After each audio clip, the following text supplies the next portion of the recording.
So that time of the year where a lot of us will be starting to head out on our summer holidays, maybe you've already been on one, maybe you've got one coming up, and you may have already started to think perhaps about your nutrition whilst you're on holiday, how you're going to navigate that. If you haven't already, then I want you to head over to episode 43, that's on the audio platforms only, and listen to how to stay in shape whilst traveling and on holiday. That gives us a really, really comprehensive look at not only nutrition, but your training and also your mindset on holidays. But something I don't really cover in much depth on that one is how to handle your nutrition whilst you're flying. And you could certainly apply these principles to whether you're driving or taking a boat, for example. Like, all of these principles are pretty universal, but I want to go specifically into flights today. Whether you've got a short haul flight, whether you've got a long haul flight coming up, I'm going to cover all the bases and make sure that you cover yourself comprehensively, so the flying side of things, the traveling side of things doesn't trip you up, so that when you get to your holiday, you have every chance of executing the plan that you created. So the first piece of advice is a pretty simple one, which is try and eat before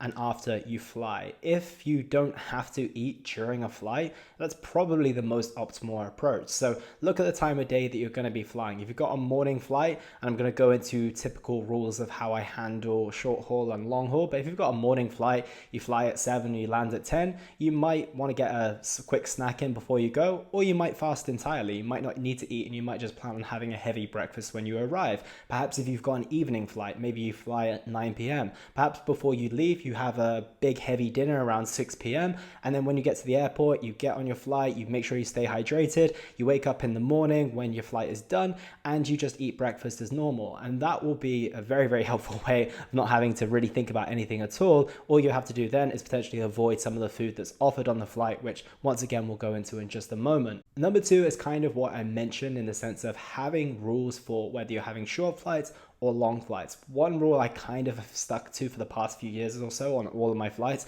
is, if the flight is less than, say, 4 hours, it's more than likely that I'm not going to eat on the flight. I think realistically, most of us can survive 3 or 4 hours. I think pretty much all of us should be able to survive 3 or 4 hours without consuming anything. Once again, if you stick to the rule of eating before and after, you'll be totally fine as well. Maybe you pack your own snacks if you want a snack during the flight, totally fine, or you pick one up at the airport just before. But realistically, if it's a short flight, there's not really much need to eat. I would just stay super hydrated. Maybe you have a coffee or a tea or something along those lines, but I would rule out eating at all. So at least that you know when you're taking that short flight, you don't even have to think about food whatsoever. The next is a really, really key one, and this is going to be for anyone who's taking a long haul flight, and I would consider this maybe 8 hours or longer. I'm not sure when it's considered long haul, whether it's 6 or 8, but I would consider it 8 hours or longer, when you know at least 1 or 2 of your meals are going to be provided on the flight. So with that being said, most of us will just go with the idea that I will eat whatever they serve, and that is okay for most people. And most people are like, well, I pay for the flight, I pay for the food, that's totally fine, and I'm going to go through that at the very end.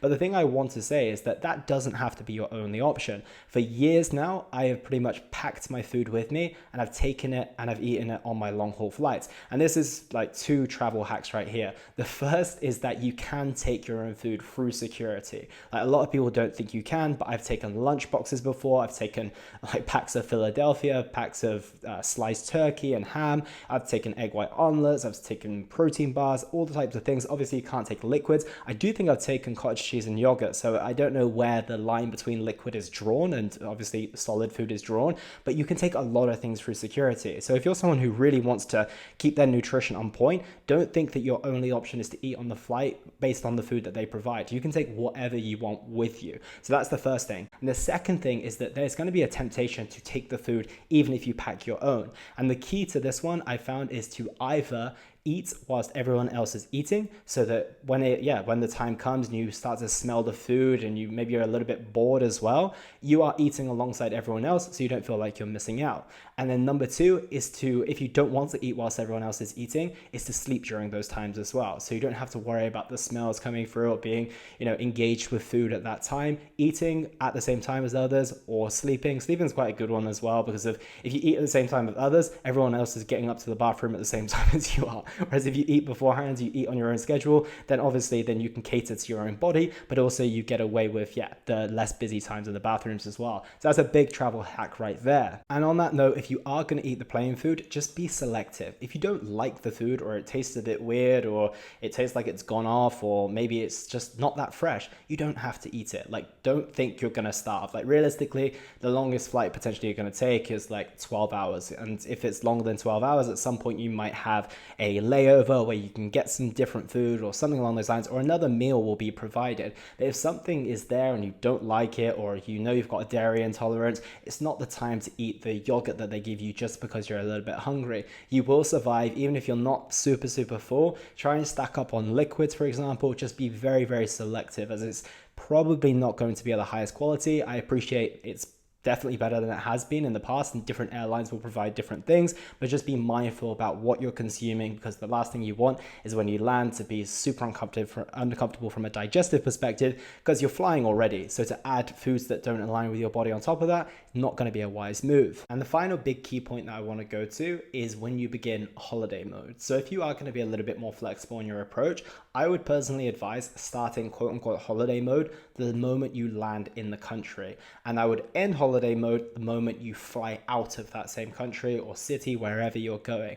I think that's the best way to go. Otherwise, if you start drinking a bunch, eating terribly on the flight, you're going to land and you're already going to feel terrible. At least if you land and you're feeling good within your digestion and everything along those lines, you can start being conscious and selective about what you're going to have, even if you're going to be, a little bit more flexible. But you probably have options for much better quality food. You have an option of sleeping in a bed that same evening. And also, same goes for the flip side of that as well. What you don't want is to arrive on a Sunday evening, you've just gotten home after your holiday, and just feeling terrible from a digestive standpoint after all the eating you've done in the week or two whilst you've been away. And then you added some, terrible plain food and a bunch of alcohol on top of that. So I would personally start the holiday the moment you land in that country. It's less time of eating a little bit more flexibly and less damage potentially done.